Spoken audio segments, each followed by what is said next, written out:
Professor David Reynolds of Exeter University headed an independent controlled study of 40 students at Balsall Common Primary School in England. Upon completion of the DOOR program, the students' perception of their own happiness, confidence, and sports abilities had increased by 70%. I've seen educational initiatives come and go, and I was initially sceptical. When I'd spoken to the team at the DDAT Centre, I had a much greater confidence or enthusiasm, in fact, for what they were trying to do, and I could see the plausibility of it.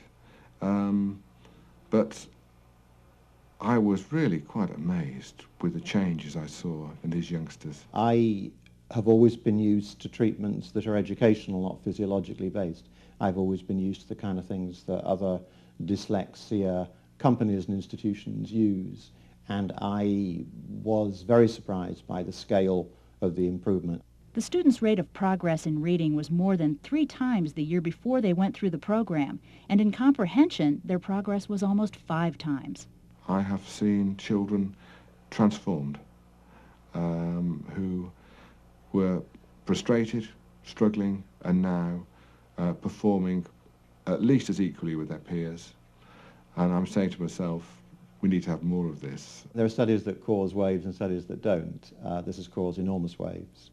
Teachers and mothers work very, very hard with these children. They really do put enormous amounts of work in.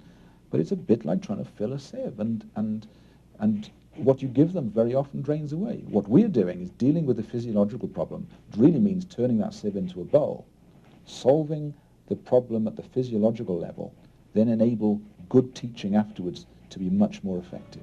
Every person houses immeasurable potential. DOOR Achievement Centers believes this passionately and is proving it every day. It has totally changed his life, totally changed our life.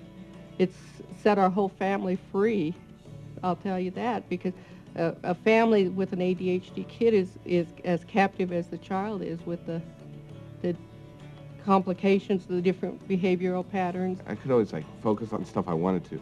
My focus on stuff I don't want to do has gotten a lot better. I never completed a project. I'd start it and then I'd be like, okay, I want to go to the next thing because this is boring.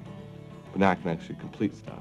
The teacher called us and asked for a visit and sat through probably a 30-minute visitation and explained to us that her attention had improved, that her confidence in starting new assignments had improved, and clearly her handwriting had improved. That confidence breeds success, which motivates her to do it more. And it's just snowballing, and we're seeing it in so many different areas. Kim typically would rather do things on her own and let the rest of the world go by, and now she wants to kind of join the rest.